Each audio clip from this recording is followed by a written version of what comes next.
Hello friend, ચાલો fourth chapter વિદ્યુત પ્રવાહની ચુંબકીય અસરો, ગતિમાન વિદ્યુતભાર અને ચુંબકત્વ. તો એમાં આપણે છેલ્લે જમણા હાથના અંગૂઠાનો નિયમની મદદથી ચુંબકીય ક્ષેત્રની દિશા કેવી રીતે નક્કી કરવી એ ભણેલા, બરાબર છે. બાયો સાવર્ટનો નિયમ આપણે જોયેલો. તો હવે આપણે આગળ જઈએ. હવેનો જે મુદ્દો આપણે ભણવાના છીએ એ આપણે ટેક્સ્ટબુકની અંદર અત્યારે જે હું બાયો સાવર્ટના નિયમ ઉપરથી લેવાનો છું એ આપણી ટેક્સ્ટબુકમાં નથી, પણ તમારે મેળવવું ખૂબ જરૂરી છે, કારણ કે એને લગતા દાખલાઓ ઘણા બધા છે, બરાબર. એટલે નોટ પેન કાઢી લ્યો અને મારી સાથે સાથે થોડુંક કામ કરતા જાઓ. તો બાયો સાવર્ટના નિયમનો ઉપયોગ કરીને આપણે એક પરિમિત લંબાઈના તાર દ્વારા ઉદ્ભવતું ચુંબકીય ક્ષેત્ર મેળવવું છે. ખાસ સમજજો મિત્રો, અહીંયા ક્વેશ્ચન આપણો કંઈક આવો છે. પરિમિતનો અર્થ થાય નિશ્ચિત, ચોક્કસ, જાણીતી લંબાઈના તાર દ્વારા ઉદ્ભવતું ચુંબકીય ક્ષેત્ર. ખાસ આની ફિગર છે એ સમજજો. સપોઝ અહીંયા એક પરિમિત લંબાઈનો તાર છે AB, અને આ તારમાં I જેટલો પ્રવાહ વહે છે. હવે જો અહીંયા પ્રવાહ આમાંથી વહેતો હોય તો એની આજુબાજુના વિસ્તારમાં ચુંબકીય ક્ષેત્ર હોય. ચુંબકીય ક્ષેત્ર આપણે આ પરિમિત લંબાઈથી અહીંયા લંબ અંતર લઉં છું, સમજો ખાસ. Y જેટલું અંતર લઈએ અને આ બિંદુ પાસે અહીંયા ચુંબકીય ક્ષેત્ર મેળવવું છે. પરિમિત લંબાઈના તારથી Y જેટલા લંબ અંતરે બિંદુ પાસે ચુંબકીય ક્ષેત્ર મેળવવું છે. અચ્છા, તો બાયો સાવર્ટના નિયમની મદદથી આપણે જોઈએ તો બાયો સાવર્ટનો નિયમ યાદ કરીએ. ફોર્મ્યુલા છે dB is equal to μ0/4π IDL cross R. સદિશ કરો તો ક્યુબ આવશે, અહીંયા જો કેપ કરો તો સ્ક્વેર આવે. તો આ જે ચુંબકીય ક્ષેત્ર છે એ નાના એવા પ્રવાહખંડને કારણે છે. એટલે હું શું કામ કરું છું કે આ જે AB લંબાઈનો જે તાર છે એમાં એક નાનો એવો પ્રવાહખંડ આપણે લઈએ.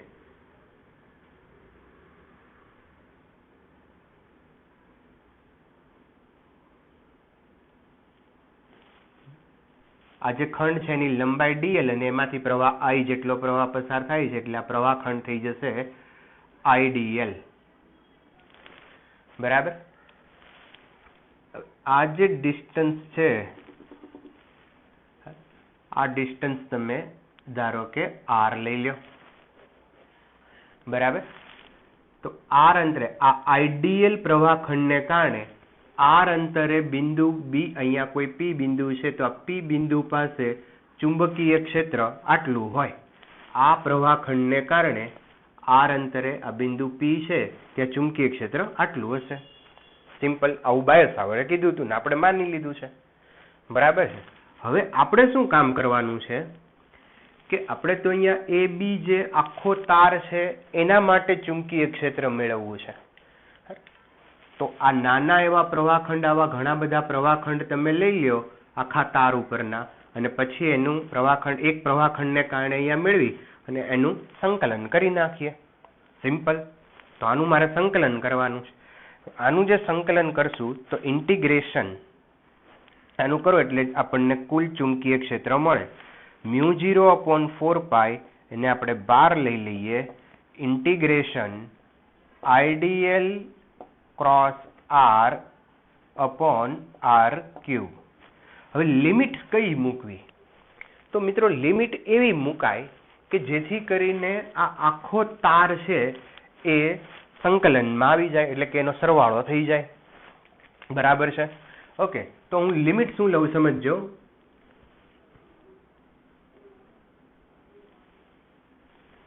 હું લિમિટ લઉં છું આ એંગલ θ1 અને આ એંગલ આખો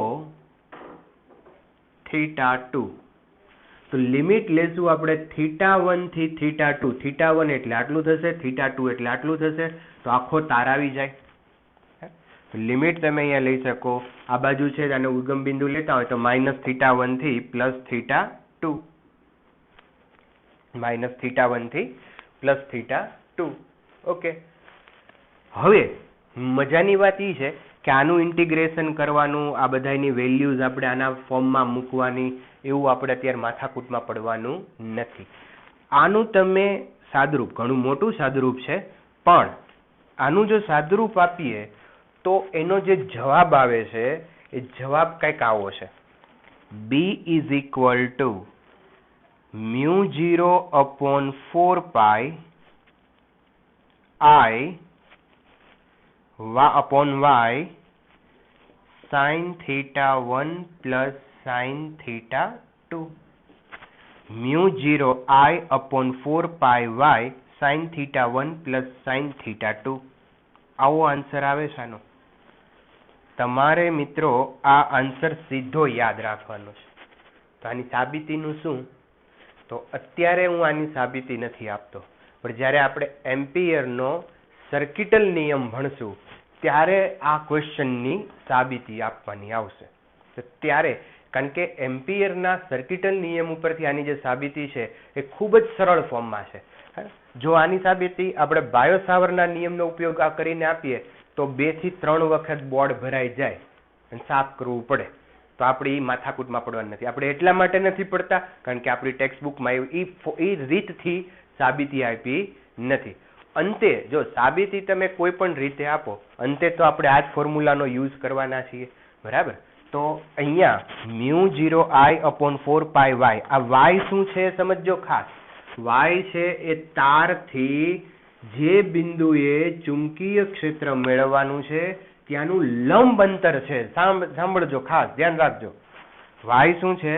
તો તારથી જે બિંદુએ ચુંબકીય ક્ષેત્ર મેળવવાનું છે એનું લંબ અંતર છે. અને θ1 ને θ2 છે એ જે બિંદુ પાસે આપણે ચુંબકીય ક્ષેત્ર ગોતવાનું છે એની પાસેના ખૂણા છે. જે બિંદુ પાસે ચુંબકીય ક્ષેત્ર મેળવવાનું છે એની પાસેના ખૂણા છે. ઘણી વખત આ એંગલ પણ લેવાય છે, જાણે આને α1 કહી દો, આને α2 કહી દો. તો આ એંગલ જો લેવા હોય, એટલે કે તાર ઉપરના જો એંગલ લેવા હોય તો તમારે અહીંયા વિધેય બદલાઈ જાય. કારણ કે તમે વિચારજો, અહીંયા જુઓ તો આ યુગ્મ કોણો છે તો આ ખૂણો θ1 થાય, બરાબર છે, અને આ ખૂણો જે છે એ 90 - θ1 થાય. તો આલ્ફા બરાબર તમે અહીંયા 90 - θ1 લખી શકો. તો અહીંયા θ1 તો આલ્ફા 90 - θ1 એટલે અહીંયા તો 90 - આલ્ફા લખો, અથવા આને θ1 નામ લઈ લો, આ 90 - આલ્ફા થાય ને, તો θ1 ની જગ્યાએ 90 - આલ્ફા લખો તો સાઇન નું થઈ જાય કોસ. તો cos α1 + cos α2. એટલે કે જો તમે તાર ઉપરના એંગલ લ્યો તો α1 ને α2, cos α1 ને cos α2 આવે, અને જે બિંદુ પાસે ચુંબકીય ક્ષેત્ર મેળવવાનું છે એની નજીકના ખૂણા લ્યો તો sin θ1 + sin θ2 આવે. અચ્છા, આપણે એક જ વસ્તુને ધ્યાનમાં લેશું અને એ છે sin θ વાળી. બરાબર છે? તો ફરીવાર એકવાર ધ્યાન રાખી દેજો. y અંતર છે એ આપેલ તારથી જે બિંદુએ ચુંબકીય ક્ષેત્ર મેળવવાનું છે એનું લંબ અંતર છે. θ1 અને θ2 જે બિંદુ પાસે ચુંબકીય ક્ષેત્ર મેળવવાનું છે એ બિંદુ પાસેના ખૂણાઓ છે θ1 અને θ2. બરાબર છે? અચ્છા, હવે આની દિશા આપણે નક્કી કરીએ. બરાબર, આની દિશા કઈ હશે? આ બિંદુ પાસે ચુંબકીય ક્ષેત્ર કઈ દિશામાં હશે? તો લ્યો જમણા હાથનો અંગૂઠાનો નિયમ. અંગૂઠો ક્યાં રાખવાનો મિત્રો? પ્રવાહની દિશામાં. આંગળી ક્યાંથી? અહીંથી અંદર જશે અને અહીંયાથી બહાર આવશે. આ તારને મારે પકડવો હોય તો હવે જો આમ તાર છે, આ તારને પકડવો હોય તો અહીંયાથી આંગળા આમ અંદર જશે અને અહીંયાથી આમ બહાર આવશે. ઓકે, તો આ બિંદુ પાસે ઉપર તમે જુઓ તો ચુંબકીય ક્ષેત્રની દિશા અહીંયા બહાર આવતી હશે, એટલે અહીંયા ડોટ વડે આપણે બતાવશું. બહાર એટલે ધારો કે હું આને એક્સ દિશા કહું, આ વાય દિશા હોય, તો આમ બહાર આવતી દિશા છે એ ઝેડ દિશા થાય, અને ઝેડ દિશાનો એકમ સદિશ છે એ કે કેપ થશે. તો ચુંબકીય ક્ષેત્રની દિશા કે કેપ આવી અને એનું મૂલ્ય μ0I/4πy sin⁻1 + sin⁻2. રાગમાં યાદ રાખવાનું, એટલે જલ્દી યાદ રહી જાય. શું યાદ રાખશો? B બરાબર μ0I/4πy. શું? μ0I/4πy sin⁻1 + sin⁻2. બરાબર, તો આમ યાદ રાખો, બહુ ઇઝીલી યાદ રહી જશે. બરાબર, એકવાર ફરીવાર મારી સાથે સાથે બોલી જાઓ. ચુંબકીય ક્ષેત્ર પરિમિત તારનું. Yes, start. μ0I/4πy sin⁻1 + sin⁻2. Okay, yes. તો પરિમિત લંબાઈનો તાર, એનું મેગ્નેટિક ફિલ્ડ અને એની દિશા, દર વખતે આ જ દિશા આવે એવું જરૂર નથી, કારણ કે તાર કેવી રીતે પડ્યો છે એના ઉપર આધાર રાખે, એટલે આ ગોખતા નહીં. બરાબર છે? ઓકે, હવે આના મજાના આપણે સ્વરૂપો લેવા છે. કેવા સ્વરૂપો? ધ્યાન રાખજો. સપોઝ મિત્રો અહીંયા આજે આનો ફોર્મ્યુલા નંબર 1 કહી દઈએ, તો આ ફોર્મ્યુલા આવી ગઈ પરિમિત લંબાઈના તાર દ્વારા ઉદ્ભવતું ચુંબકીય ક્ષેત્ર. બરાબર, બીજું લઈએ આપણે અનંત લંબાઈનો તાર હોય.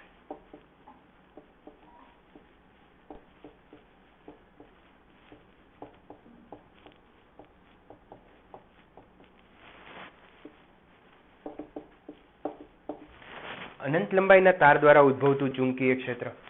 હવે અનંત લંબાઈનો તાર હોય તો આ તાર જે પરિમિત લંબાઈ AB તાર છે એ આમ જાવ એટલે અનંત લંબાઈનો થયો. બરાબર, તો હવે વિચારજો કે આ એંગલ કેટલો થાય. જેમ તમે આ લંબાઈ મોટી કરતા જાઓ એમાં એંગલ છે એ મોટો મોટો મોટો થતો જાય. તો મોટો થતો કેટલો મોટો થાય? તો કે 90 જેટલો થાય મેક્સિમમ. આદર્શ સ્થિતિમાં 90 થાય. તો પરિમિત લંબાઈ અનંત લંબાઈનો તાર હોય તો θ2 કેટલો લેવાનો? 90. અને આ બાજુ પણ I કેટલો થઈ જાય? 90. બરાબર, તો અનંત લંબાઈના તાર માટે મિત્રો, અનંત લંબાઈના તાર માટે θ1 = θ2 = 90 લેવાનું. તો આપણું ફોર્મ્યુલા શું બને? જો B = μ0I/4πy sin⁻90 + sin⁻90. Okay, તો sin⁻90 એટલે 1 + sin⁻90 એટલે 1, 1 + 1 2, એ 2 આની આરે કેન્સલ કરો તો ફાઇનલ ફોર્મ્યુલા આવી જશે μ0I/2πy × k cap = magnetic field B. Okay, તો અનંત લંબાઈના તાર દ્વારા ઉદ્ભવતું ચુંબકીય ક્ષેત્ર μ0I/2πy × k cap. અનંત લંબાઈના તાર દ્વારા ઉદ્ભવતું ચુંબકીય ક્ષેત્ર. બરાબર, ચાલો ત્રીજી વસ્તુ લઈએ આપણે મિત્રો, અર્ધ અનંત લંબાઈના તાર.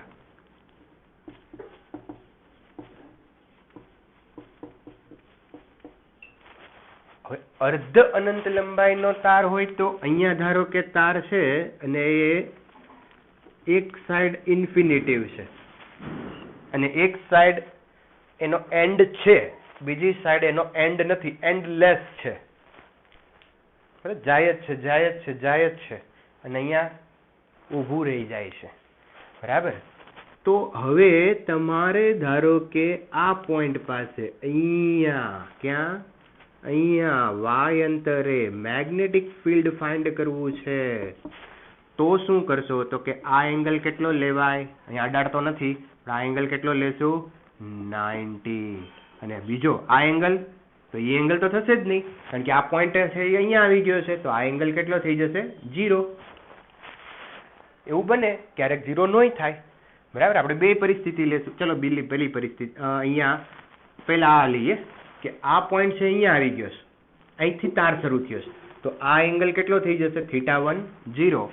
આ બાજુ તાર છે જ નહીં એટલે આ બાજુ કોઈ એંગલ જ નહીં આવે, અને આ એંગલ થઈ ગયો છે 90. તો θ1 = 0 લેવાનું અને θ2 = 90 લેવાનું. તો હવે એ કિંમત આ ફોર્મ્યુલામાં મૂકો તો B = what? μ0I/4πy. sin 90 એટલે 1 અને sin એકવાર 0 આવશે તો 0, બરાબર. તો 1 + 0 that is 1. તો ન લખું તો ચાલે, અથવા તો લખી નાખો sin 90 + sin 0 વોટેવર લ્યો તમે, એવું જરૂર નથી અહીંયા હું 0 લઉં અહીંયા 90 લ્યો, કોઈ પ્રોબ્લેમ નથી મિત્રો. એક ખૂણો 0 થાય અને એક 90 થાય અર્ધ અનંત લંબાઈના તાર માટે. ઓકે, તો sin 0 એટલે 0, sin 90 એટલે 1. ધેટ ઇઝ ફાઇનલી આન્સર શું આવ્યો? μ0I/4πy. k cap is equal to B. અહીંયા પણ આવશે k cap. તો ફાઇનલી અર્ધ અનંત લંબાઈનો તાર હોય તો μ0I/4πy into k cap. અનંત લંબાઈનો તાર હોય તો μ0I/2πy into k cap. અને પરિમિત લંબાઈનો તાર હોય તો આપણું ગીત આવે છે μ0I/4πy sin θ1 + sin θ2. ઓકે, તો આ 3 ફોર્મ્યુલા થયા. અચ્છા, હવે એક આપણે આમ પણ જોઈ લઈએ કે અર્ધ અનંત લંબાઈનો તાર છે પણ આ પોઈન્ટ છે એ થોડું ખસેલું છે, તો હું એને ખસાડી દઉં. ફિગર આ લખી લ્યો ઝડપથી, વિડીયો પોઝ કરો અને નોંધ કરો. આ હું ઇરેઝ કરું છું અહીંયા.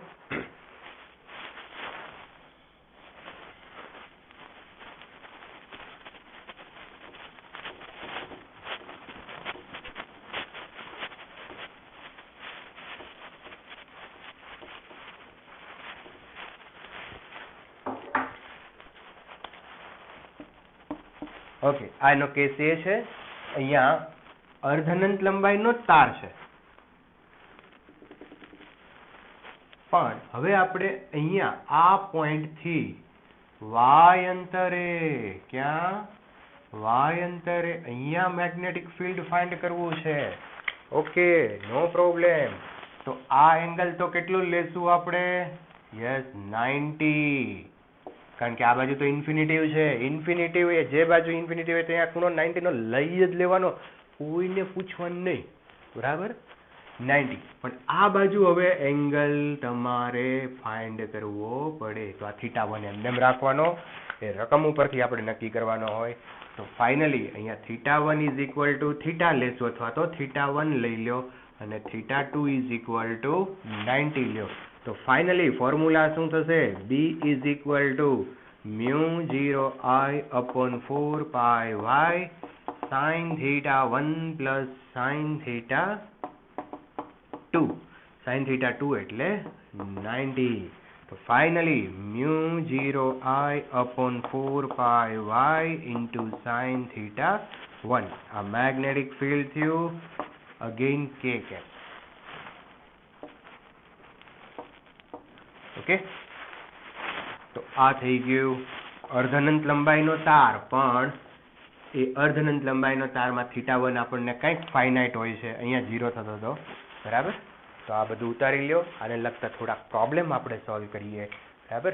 એટલે તમને થોડીક આની ક્લિયરિટી આવે. ઝડપથી નોટ કરી લ્યો અને પ્રોબ્લેમ સોલ્વ કરીએ. ચાલો આપણે હવે ત્રણેક પ્રોબ્લેમ છે અહીંયા આપેલા છે, આપણે સોલ્વ કરીએ, બરાબર. અને ફોર્મ્યુલા તમારી સામે તમે રાખજો. પહેલા આપણે આ લઈએ સ્વાધ્યાયનો 4.2 પ્રોબ્લેમ, આપણી ટેક્સ્ટ બુકનો પ્રોબ્લેમ છે. એમાં એક ખૂબ અતિ લાંબો એક તાર આપેલો છે. હવે અતિ લાંબા તારનો અર્થ અનંત લંબાઈનો કરવાનો. આ અનંત લંબાઈના તારમાંથી 35 એમ્પિયર કરંટ પાસ થાય છે અને આ તારથી 20 સેન્ટીમીટર અંતરે આપણે મેગ્નેટિક ફિલ્ડ મેળવવાનું છે. તો અનંત લંબાઈનો તાર છે, તો અનંત લંબાઈના તાર દ્વારા ઉદ્ભવતું ચુંબકીય ક્ષેત્ર છે એ μ0I/2πy. ઓકે, μ0 ની વેલ્યુ છે 4π × 10⁻⁷ I 35/2π y 20 સેન્ટીમીટર 20 × 10⁻². સેન્ટીમીટરને આપણે કન્વર્ટ કરશું મીટરમાં. બરાબર. હવે આનું કેલ્ક્યુલેશન તમે કરી શકો. મેગ્નેટિક ફિલ્ડનો એકમ છે ટેસ્લા, તો આ યાદ રાખજો ખાસ. અચ્છા, સાથે સાથે અહીંયા આ પોઈન્ટ પાસે ચુંબકીય ક્ષેત્રની દિશા કઈ હોય, તો દિશા માટે જમણા હાથના અંગૂઠાનો નિયમ લેશું. અંગૂઠો છે પ્રવાહની દિશામાં, આંગળા અહીંથી અંદર જશે, અહીંથી બહાર આવશે. તો આ બિંદુ પાસે બહાર આવતી દિશામાં ચુંબકીય ક્ષેત્ર હોય, તો બહાર આવતી દિશામાં ચુંબકીય ક્ષેત્ર આપણે ડોટ વડે બતાવશું. બરાબર. તો અહીંયા ધારો કે પી પોઈન્ટ હોય, તો પી પોઈન્ટ પાસે આ સમતલમાંથી, બોર્ડના સમતલમાંથી ચુંબકીય ક્ષેત્ર રેખાઓ બહાર આવશે. તો સિમ્પલ પ્રોબ્લેમ ટેક્સ્ટ બુકનો છે. બરાબર. ઓકે, હવે ટેક્સ્ટ બુકનો જ આ પ્રોબ્લેમ છે. આઈ થિંક ઉદાહરણનો દાખલો છે, તો એ આપણે જોઈએ કે માથા પરથી પસાર થતો વીજળીના તારમાંથી 90 એમ્પિયર પ્રવાહ પૂર્વથી પશ્ચિમ તરફ જાય છે. દિશા આપણે આ રીતે લેશું. લાસ્ટ લેક્ચરમાં આપણે વાત કરેલી છે આ રીતે. બરાબર. અહીંયા પૂર્વ, પશ્ચિમ, ઉત્તર, દક્ષિણ આપણે દેખાડતા હોઈએ છીએ આ રીતે, પણ એને આમ ન સમજતા તમે. આ પૂર્વ, પશ્ચિમ, ઉત્તર, દક્ષિણ. બરાબર. પણ આ રીતે છે દિશા. હવે વિદ્યુત પ્રવાહ છે એ કઈ દિશામાં જાય છે? પૂર્વથી પશ્ચિમ, એટલે આ તરફ જાય છે, પશ્ચિમ દિશા તરફ હોય છે. આ તારથી 1.5 મીટર નીચે ચુંબકીય ક્ષેત્રનું મૂલ્ય અને દિશા ગોતવાનું છે. ચલો આને આપણે 2 મિનિટ માટે લઈ લઈ. તાર જે વિદ્યુત પ્રવાહ છે એ પૂર્વથી પશ્ચિમ, એટલે આ દિશામાં છે, અને અહીંયા નીચે, અહીંયા 1.5 મીટર નીચે આ બિંદુ પાસે આપણે ચુંબકીય ક્ષેત્રનું મૂલ્ય અને દિશા ગોતવાનું છે. તો એક તો પહેલી વાત એ છે કે આ વીજળીનો તાર છે, તો વીજળીનો તાર તો ખૂબ લાંબો હોય તો આપણે એને અનંત લંબાઈનો લઈ શકાય. તો પહેલા ફાઇન્ડ કરી લઈએ આપણે એનું મેગ્નિટ્યુડ μ0I/2πy. μ0 ની વેલ્યુ છે 4π × 10⁻⁷. કરંટ છે 90 એમ્પિયર અને 2π y 1.5. ઓકે, તો આનું તમે સાદુરૂપ આપશો એટલે તમને જવાબ મળી જશે. આ જે એકમ છે આનો ટેસ્લા. હવે આની દિશા કઈ લેવાની, તો વિચારો તો દિશા કઈ લેશો? આ પોઈન્ટ પાસે જમણા હાથના અંગૂઠાનો નિયમ, પ્રવાહની દિશામાં ક્યાં રાખશો? અંગૂઠો રાખશો, આંગળા આમ રીતે વીંટાળશો, તો અહીંયા નીચેથી આમ આવશે, તો આ દિશામાં આવશે. આ પોઈન્ટ પાસે આંગળા આમ વીંટળાશે, સમજો છો ને તમે? આંગળા ક્યાં વીંટળાશે? આ રીતે વીંટળાશે, આમ. આંગળીઓ જે દિશામાં વીંટળાય છે એ દિશા ચુંબકીય ક્ષેત્રની ભાત આપે, તો આંગળા આમ વીંટળાશે. તો પર્ટિક્યુલર આ પોઈન્ટ પાસે લ્યો તો સ્પર્શક દોરવો પડે, એટલે આ દિશા. તો આ દિશા કઈ થઈ? પાછી લઈ આવું, ઉત્તર દક્ષિણ લઈ આવું પાછા. આ ઉત્તર ને આ દક્ષિણ, તો આ દિશા કઈ થાય? દક્ષિણ. તો દિશા આવશે દક્ષિણ. બરાબર. ફરી એકવાર દિશા માટે સમજી લેજો. વિદ્યુત પ્રવાહ છે એ પૂર્વથી પશ્ચિમ, આ પૂર્વ છે, પશ્ચિમ જે પૂર્વથી પશ્ચિમ જાય છે, તો આંગળા આ રીતે વીંટળાશે, અહીંથી અંદર જશે આંગળા. જો આ પોઈન્ટ પાસે કીધું હોત તો આમ આવે, બરાબર, તો આ પૂર્વ દિશામાં આવે, પણ આ પોઈન્ટ પાસે કીધું છે એટલે આંગળા આમ આવશે, નીચેથી આમ આવશે, તો આ દક્ષિણ પાસે આવશે. ઓકે, તો આ એક દાખલો થયો. ચલો આ એક એક્સ્ટ્રા દાખલો છે, ટેક્સ્ટ બુકમાં નથી, પણ આપણે ક્લિયરિટી માટે આપણે પ્રોબ્લેમ એક કર્યો છે. અહીંયા એક 2 તાર આપ્યા છે. બંને તાર છે એ અનંત લંબાઈના છે, અને આ બિંદુ પાસે અનંત લંબાઈના તારને કારણે આ પી બિંદુ પાસે આપણે ચુંબકીય ક્ષેત્ર ગોતવાનું છે. અને આ જે અહીંયા જે તાર આપ્યો છે એમાંથી 5 એમ્પિયર કરંટ વહે છે, આમાંથી 2 એમ્પિયર કરંટ વહે છે. આ પી પોઈન્ટ જે છે, અને આ રીતે ડિસ્ટન્સ આપ્યા છે, આ 5 છે, આ 2 છે. આ તારથી આનું ડિસ્ટન્સ થઈ જાય 5 + 2 7.5 મીટર. બરાબર. હવે આ બંને તારને કારણે અહીંયા મેગ્નેટિક ફિલ્ડ આપણે ફાઇન્ડ કરવાનું છે. હવે જો મિત્રો અહીંયા બે તાર આવી ગયા, બે તાર આવે, બંનેને કારણે મેગ્નેટિક ફિલ્ડ હોય તો તમારે મેગ્નેટિક ફિલ્ડની પહેલા દિશા નક્કી કરવાની. કારણ કે ચુંબકીય ક્ષેત્ર છે એ સદિશ રાશિ છે, એટલે તમારે એનો સરવાળો કરવો, બાદબાકી કરવો, પાયથાગોરસનો પ્રમેય લગાડવો કે અન્ય કોઈ રીતે આપણે ફોર્મ્યુલાથી પરિણામી ચુંબકીય ક્ષેત્ર મેળવવું એ ત્યારે જ નક્કી કરી શકીએ કે જ્યારે એની દિશા આપણને ખબર હોય. બરાબર. તો જ્યારે આવા બે તાર હોય, ત્રણ તાર હોય, કોઈ અનઇવન તાર હોય, બરાબર, કોઈ જુદી રીતના બે થી વધારે તાર હોય કે બે તાર હોય, ત્યારે સૌ પ્રથમ મેગ્નેટિક ફિલ્ડની ડિરેક્શન નક્કી કરવાની. તો કેવી રીતે થાય છે જો અહીંયા. તો આને હું નંબર આપી દઉં, 1 નંબરનો તાર, આ 2 નંબરનો તાર. ચાલો હવે 1 નંબરના તારને કારણે આ બિંદુ પાસે ચુંબકીય ક્ષેત્રની દિશા કઈ, તો કે જમણા અંગૂઠો નિયમ. અહીંયા અંગૂઠો રાખશો, અહીંથી આંગળા ક્યાં જશે, અંદર, અને અહીંથી બહાર, તો આ બાજુ અંદર આવશે. તો આ B1 ને કારણે ચુંબકીય ક્ષેત્ર ક્યાં હશે, અંદર હશે. ચાલો હવે આ બીજો તાર જેને B2 કહીએ, તો B2 ને કારણે પણ અંદર જ આવશે. અહીંયા આ રીતે પ્રવાહની દિશામાં અંગૂઠો રાખશો તો અહીંથી આંગળા અંદર જ જશે, તો B2 ને કારણે પણ અંદર આવશે.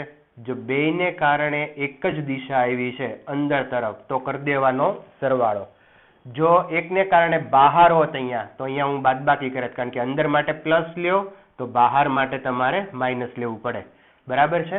પણ અહીંયા તો બે અંદર છે એટલે આપણે બંનેનો કરશું સરવાળો, તો આ કુલ મેગ્નેટિક ફિલ્ડ મળશે.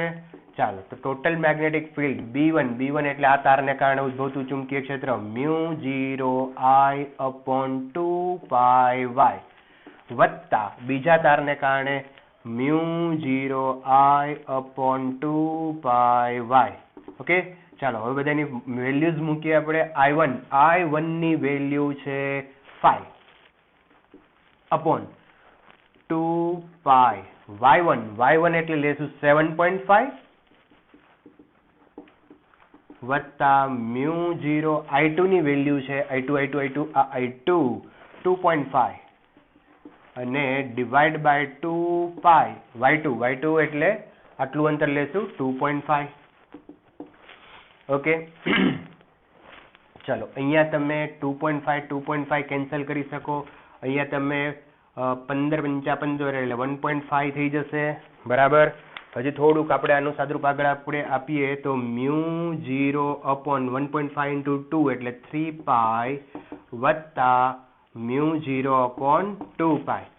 2 ને 3 એટલે 6 થઈ જશે. તો ફાઇનલ આન્સર આવશે, આનું સાદુરૂપ આપો એટલે 2 μ0 3 μ0 એટલે 5 μ0/2 × 3 એટલે 6π.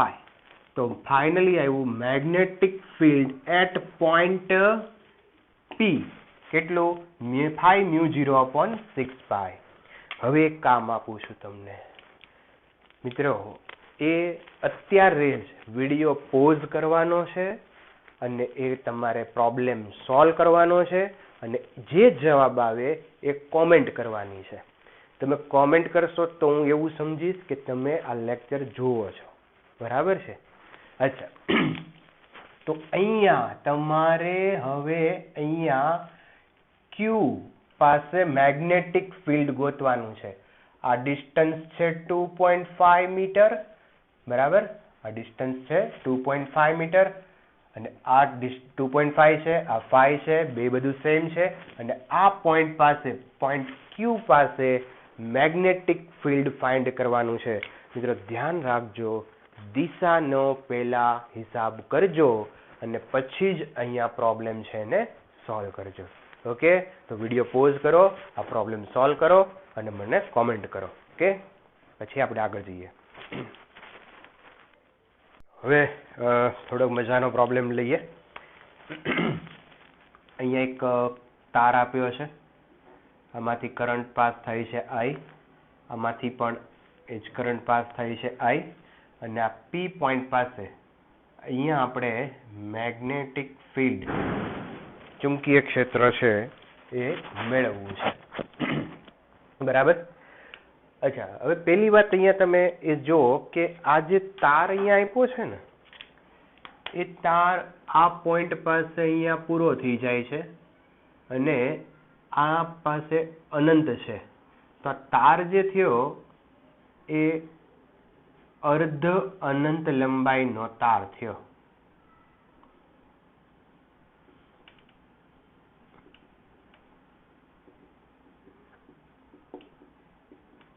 એ જ રીતે આ તાર પણ આ પોઈન્ટ પાસે પૂરો છે ને અહીંયાથી ઇન્ફિનિટિવ છે, તો આ પણ સેમી ઇન્ફિનિટિવ વાયર છે અને આ બે અર્ધ અનંત લંબાઈના તાર દ્વારા આ પોઈન્ટ પાસે ચુંબકીય ક્ષેત્ર આપણે મેળવવાનું છે. જો આમાં ઘણી બધી વસ્તુનું ધ્યાન રાખવું પડશે, બરાબર. અચ્છા, અર્ધ અનંત લંબાઈના તાર દ્વારા ઉદ્ભવતું ચુંબકીય ક્ષેત્રનું મૂલ્ય છે B = μ0I/4πy sin θ1. હું અત્યારે અનંત લંબાઈ માટે જ લઉં છું, પરિમિત લંબાઈ માટે લઉં છું. હવે અર્ધ અનંત લંબાઈનો તાર હોય તો અહીંયા આ જે પોઈન્ટ પાસે આપણે મેગ્નેટિક ફિલ્ડ મેળવવું છે, તો આ ડિસ્ટન્સ થયું, લંબ અંતર થયું y, બરાબર. હવે આ સાઈડ તાર છે એ અનંત લંબાઈનો છે, બરાબર. એટલે એક એંગલ છે એ 90 લેશું, જે આપણે થિયરીમાં ભણ્યા હતા. એક એંગલ છે એ 90 લેશું. અચ્છા, બીજો એંગલ અહીંયા 45 આપેલો છે. આ એંગલ θ1 હોય તો બીજો એંગલ આપ્યો છે 45, બરાબર. અને ત્રીજી વસ્તુ કે અહીંયા જે ફોર્મ્યુલા છે, આપણને જે રકમ આપી છે એની અંદર આ ડિસ્ટન્સ આપ્યું છે. આપણે આ ડિસ્ટન્સ અહીંયા ફોર્મ્યુલામાં આવે છે, તો આનો ને આનો કંઈક રિલેશન પણ આપણે મેળવવો પડશે, બરાબર. અહીંયા મેં તમને ઓપ્શન નથી આપ્યા, પણ ઓપ્શનની અંદર આર આવે છે, વાય નથી આવતો, બરાબર. તો વાયનું કંઈક રિલેશન આર સાથેનો આપણે મેળવી અને મૂકવું પડશે. તો આપણે ત્રણ વસ્તુ અહીંયા કરશું. સાથે સાથે હું આ વાયનો રિલેશન અહીંયા લઈ લઈશ. તો અહીંયા સિમ્પલી તમે લખી શકો, જો વાય અને આર નો રિલેશન, આ એંગલ જાણીતો હોય તો આપણે sin 45 = y/r.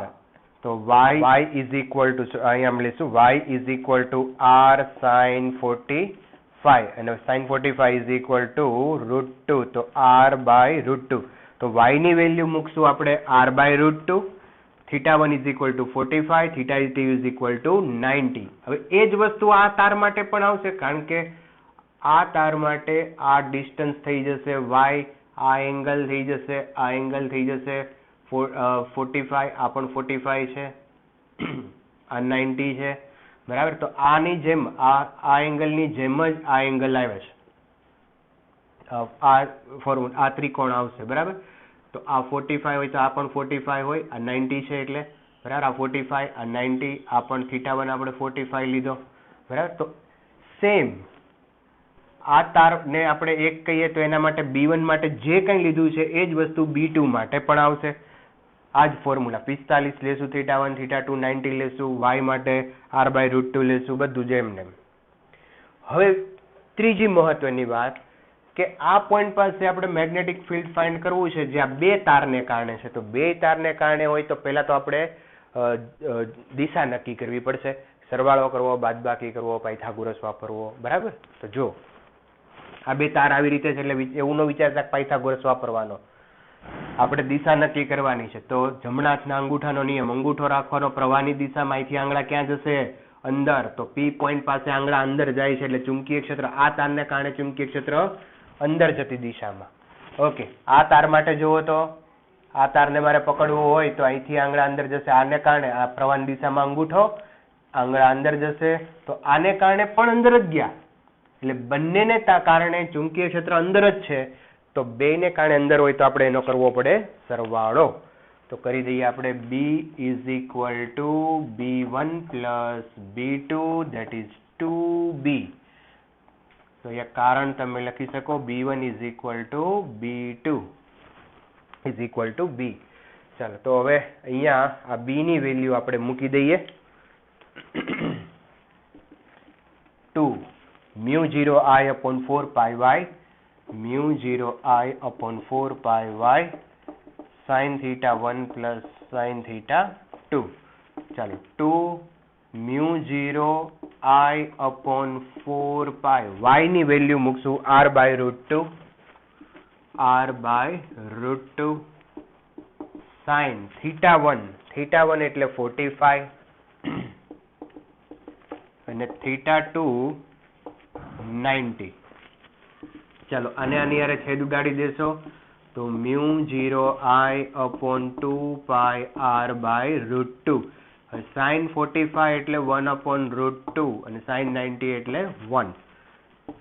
Mu 0 I upon 2 pi r upon root 2. અહીંયા તમે લસા લઈ લો તો 1 plus root 2 divide by root 2. चलो आ रूट टू कैंसल थी जैसे तो फाइनल आंसर आ जैसे mu 0 I upon 2 pi r 1 plus root 2 અને ચુંબકીય ક્ષેત્રની દિશા આવશે અંદર જતી દિશામાં. અહીંયા ક્રોસ તો અંદર જતી દિશામાં આ મેગ્નેટિક ફિલ્ડ હશે. ઓકે બી ડેશ કરી દો, આ બી લીધો છે એટલે. ઓકે તો આ રીતે ફાઇન કરી શકો. તો આની અંદર ઘણી બધી વસ્તુનું ધ્યાન રાખવાનું હતું. એક તો તમારા એંગલ, બીજું આ sin 45 કારણ કે અહીંયા તમને આન્સર આરના સ્વરૂપમાં આપ્યું હતું, અને ત્રીજું દિશા. આ ત્રણેય વસ્તુ ધ્યાનમાં રાખી અને તમે આ પ્રોબ્લેમ સોલ્વ કરી શકો. હજુ એક પ્રોબ્લેમ લઈએ પછી આપણે બીજા મુદ્દા તરફ જશું. ઓકે ઓકે ચાલો અહીંયા મેં જુદી જુદી 3 ફિગર બતાવી છે. કન્સેપ્ચ્યુઅલ ક્વેશ્ચન છે. આને કોઈ કેલ્ક્યુલેટ આપણે કરવાના નથી, પણ એમને એમ ખૂબ કેવી રીતે આ ક્વેશ્ચનનો જવાબ દેવો એ આપણે જોઈએ. અહીંયા આ પોઈન્ટ P પાસે આપણે મેગ્નેટિક ફિલ્ડ ફાઇન્ડ કરવું છે. અહીંયા વિદ્યુત પ્રવાહ છે I જેટલો પ્રવાહ આવે છે.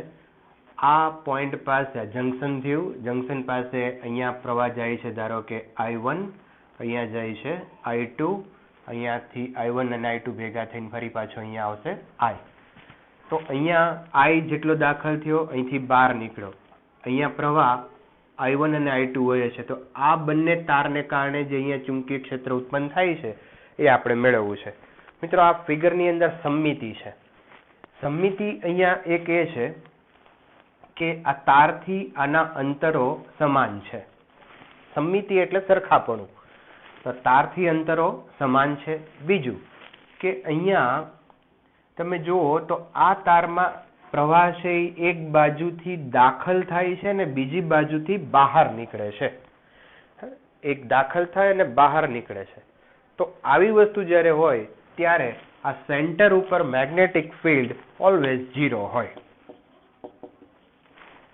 કેવી રીતે એની સાબિતી આપણે નથી દેતા, પણ તમે અહીંયા વિચારી શકો. ધારો કે આ જે તાર છે, આ તારમાં પ્રવાહ તમે આપણે વર્તુળાકાર તાર ગણી શકીએ ને, તો આ તારને કારણે પ્રવાહ આ જે છે એ એન્ટી ક્લોકવાઇઝ આમ પ્રવાહ વહે છે. તો એન્ટી ક્લોકવાઇઝ વહેતો હોય ત્યારે ખબર છે આપણને ચુંબકીય ક્ષેત્ર રેખાઓ જે છે એ બહાર આવતી હોય. તો આ I2 ને કારણે ચુંબકીય ક્ષેત્ર રેખાઓ અહીંયા બહાર આવશે. અને આ દિશા તમે જુઓ તો આ ક્લોકવાઇઝ છે, આ આમ જાય છે તો ક્લોકવાઇઝ થઈ. તો ક્લોકવાઇઝને કારણે ચુંબકીય ક્ષેત્ર રેખાઓ ક્યાં જાય? અંદર જાય. તો આ તારને કારણે ચુંબકીય ક્ષેત્ર અંદર હશે, આ તારને કારણે ચુંબકીય ક્ષેત્ર બહાર હશે. તો બે વિરુદ્ધ દિશામાં આવ્યું તો બંનેનો બાદબાકી કરશો એટલે જવાબ 0 આવશે. તો અચ્છા, આપણે એવું કંઈ કરવાની જરૂર નથી. તમે સીધું આવી સમમિતિ હોય, સમમિતિમાં એક આ અંતરની સમમિતિ અને બીજી પ્રવાહ કોઈ એક ભાગમાંથી દાખલ થતો હોય અને બીજા ભાગમાંથી બહાર આવતો હોય તો એનો મેગ્નેટિક ફિલ્ડ એના સેન્ટર ઉપર છે એ 0 થઈ જાય. આ જ ફિગરને હું આમ પણ બતાવી શકું. જો અહીંયા ધ્યાન રાખજો, ધારો કે અહીંયા આ રીતે સર્કલ છે અને અહીંયાથી પ્રવાહ દાખલ થાય છે, બરાબર. અહીંયા I1 જાય છે, અહીંયા I2 જાય છે અને અહીંયાથી પ્રવાહ બહાર આવે છે. અહીંયા બેટરી જોડેલી છે સપોઝ, બરાબર. અહીંયા પ્રવાહ I1 I2 છે. તો આ પોઈન્ટ પાસે અગેન મેગ્નેટિક ફિલ્ડ 0 છે. તો સમમિતિ છે, આ અંતરની સમમિતિ છે અને પ્રવાહ દાખલ થાય. અહીંયા તાર નાનો છે, અહીંયા તાર મોટો છે, એની કોઈ ચિંતા નહીં કરતા. તાર નાનો છે તો એની સામે એંગલ અને એંગલ બી નાનો છે. અહીંયા તાર મોટો છે તો એંગલ મોટો છે. એની સાબિતી આપણે પછી જોશું. પણ આ સમમિતિ છે કે એક બાજુથી અહીંયા પ્રવાહ દાખલ થાય છે, આ બીજા છેડેથી બહાર નીકળો, અંતરની સમમિતિ છે, તો મેગ્નેટિક ફિલ્ડ 0. એ જ રીતે આ પોઈન્ટ પાસે તમે વિચારો તો અહીંયાથી પ્રવાહ દાખલ થાય છે અને અહીંયાથી પ્રવાહ બહાર નીકળે છે, તો આ પોઈન્ટ પાસે મેગ્નેટિક ફિલ્ડ 0 હશે. દિશા ફટાફટ આપણે જોઈ લઈએ. તો આ તારને કારણે મેગ્નેટિક ફિલ્ડ અહીંથી અંદર જશે, અહીંથી બહાર આવશે. આ તારને કારણે બહાર આવ્યું, બહાર આવે છે એટલે હું આને ડોટ વડે બતાવું, સમજો. આ તારને કારણે અહીંયાથી અંદર જશે, અહીંથી બહાર આવશે, તો આને કારણે પણ ડોટ આવ્યું.